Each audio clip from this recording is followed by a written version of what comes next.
Meanwhile, ratification process has begun at the hallowed chamber. In the meantime, the governor of the state,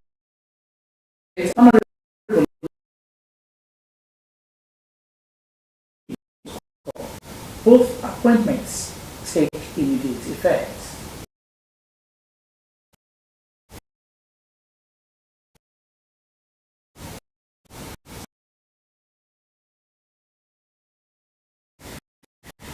Governor Lucky Aiyedatiwa says every effort is being made to bridge infrastructural gaps in the state to supporting economic parity. Aiyedatiwa calls to cheating all progress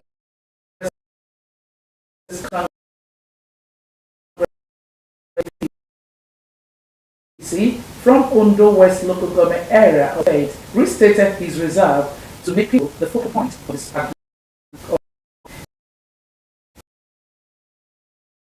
government house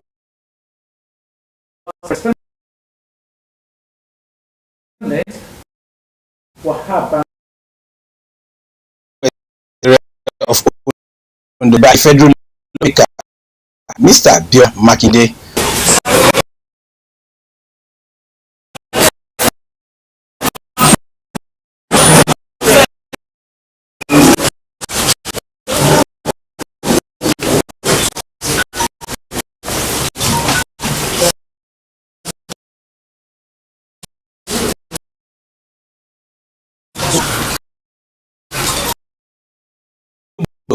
To link Itanla to Ondo or a road through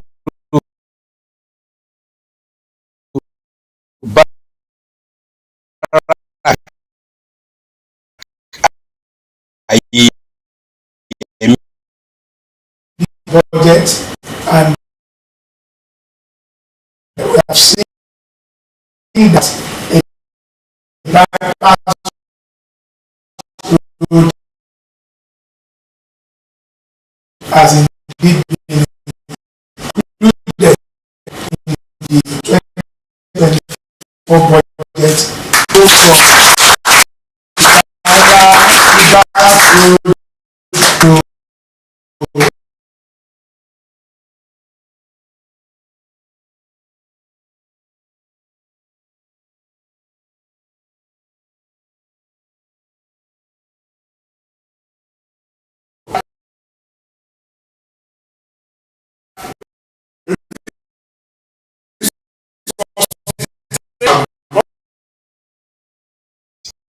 their passion for the development of the state.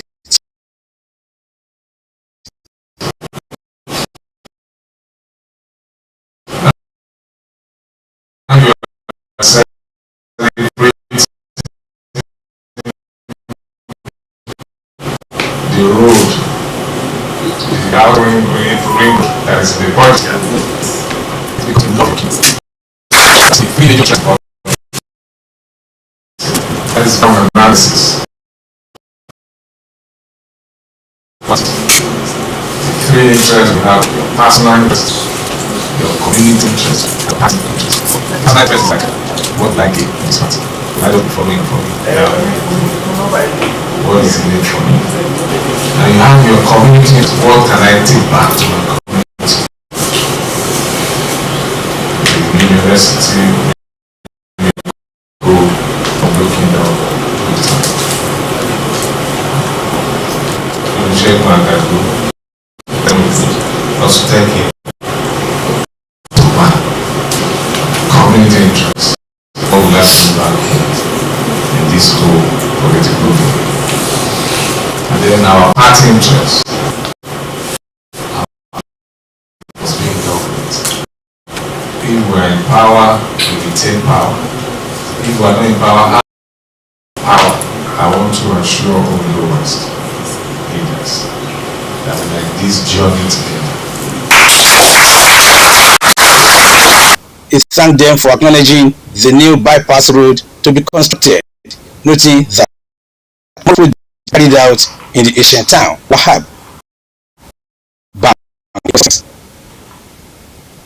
In the same vein, Ondo State Governor Ayedati the determination of the administration to always prioritize the welfare of workers is unwavering. The governor, during an interactive session with the top echelon of the state civil and public service at the Kirkle Conference Hall in Akure, promised not to politicize the state's development.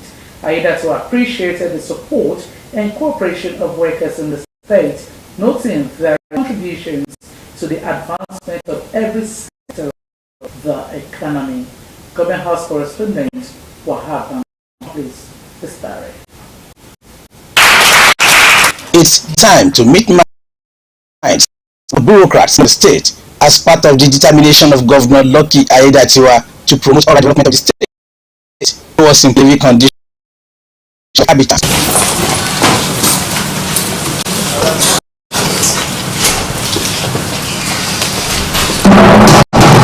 The Koko Conference Hall of the Governor's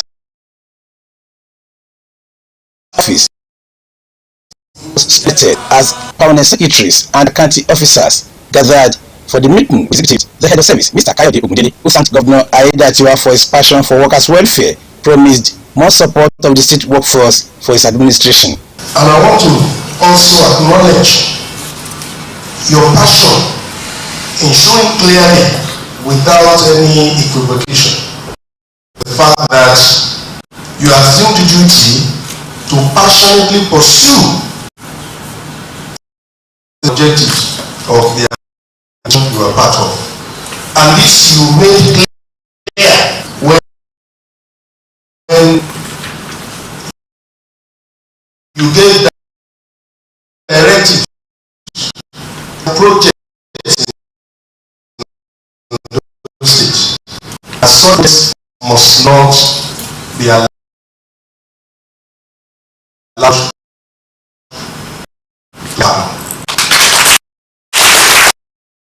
There is no way the public service President administration urged them not to lower the bar. The governor tasked the accounting officers to join hands with government in a bid to make sense of good governance to all residents, which are promised to sustain efforts at promoting their welfare. Accounting officers and your departments and agencies, you have great responsibilities on your shoulders.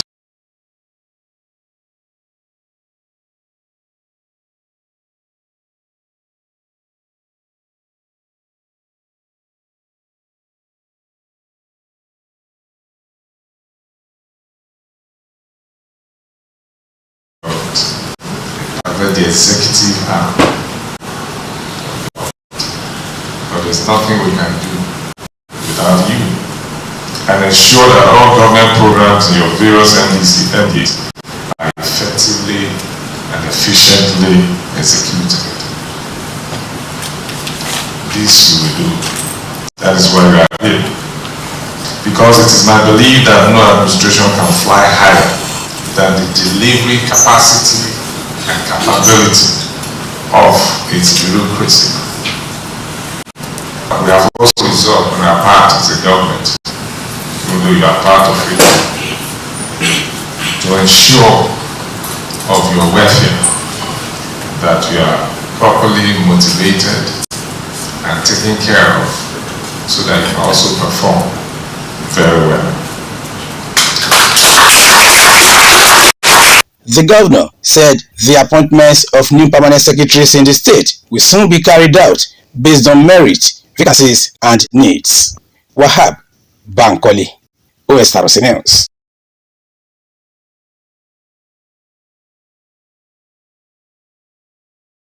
Capital of France on a private visit. A statement by the presidential spokesman, Ajuri Ngalale, said the president is expected to return to Nigeria in the first week of February 2024. The Central Bank of Nigeria, CBN Governor Olayemi Cardoso, said Naira is seriously undervalued. According to him, the Apex Bank is putting all that is necessary into place to reverse the trend and make Naira attain its real value. Cardoso, at the unveiling of the Nigerian Economic Summit Group NESG 2024 Macroeconomic Outlook Report in Lagos, highlighted measures by the CBN to strengthen the Naira and crush the inflation rate from 28.92 to 21.4%. Cardoso acknowledged the challenges facing the economy and its resistance to solutions that assured Nigerians that the nation is now at a turning point due to the bold reforms undertaken by the Bola Tinubu administration. He said the CBN, Ministry of Finance, and the Nigerian National Petroleum Company Limited (NNPCL) have collaborated to ensure that all ex-inflows are returned to the Apex Bank. The presidency has said President Bola Tinubu's government has no plan to move the nation's capital to Lagos from Abuja. Special advisor to the president on education and strategy who gave clarification in Abuja. He thinks that the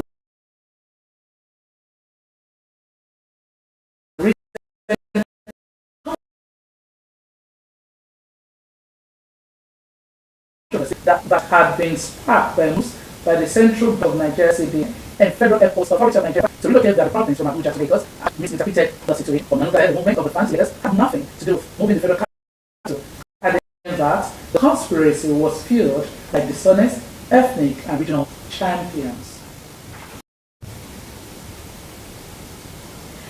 United Nations UN Migration Agency, the International Organization for Migration (IOM), said it is partnering with the federal government and some states to provide houses for internally displaced persons (IDPs) in the Northeast, a move that would see them leaving transitional camps for more permanent abodes.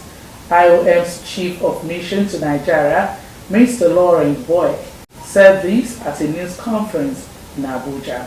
According to him, IOM and her partners would train the IDPs to build their own homes using materials that are largely local sourced, with the aim of moving them from dependency on humanitarian assistance to self-sufficiency. At least 73 people have been killed after a titanic collapsed at a gold mining site in Mali, where 200 miners were working. Mali, which is among the world's poorest countries, is one of Africa's leading gold producers. The government is launching an investigation. A liquor store has opened in Saudi Arabia for the first time in over 70 years, a further socially liberalizing step in the once ultra-conservative kingdom that is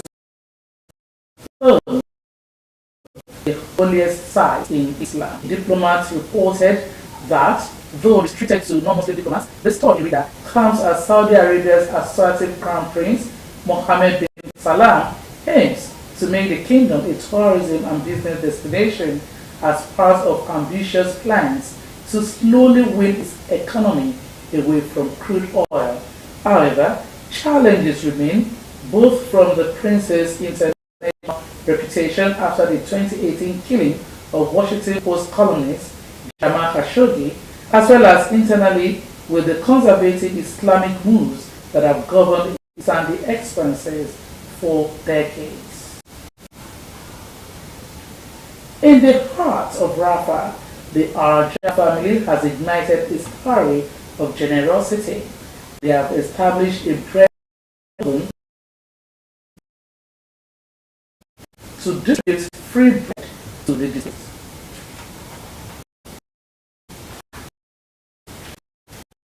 Leading climate scientists have released findings from a new study on the Amazon River Basin that found that man-made global warming has the frequency and severity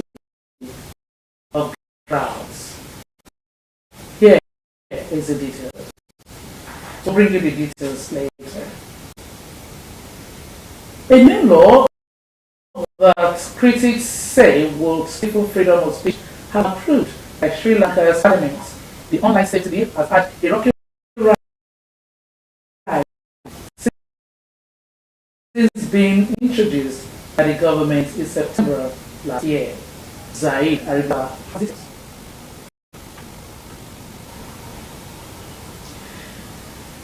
Iranian President Ebrahim Raisi has held talks with his Turkish counterpart, President Recep Tayyip Erdogan.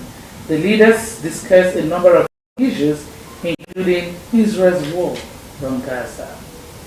And with that story, we've come to the end of work.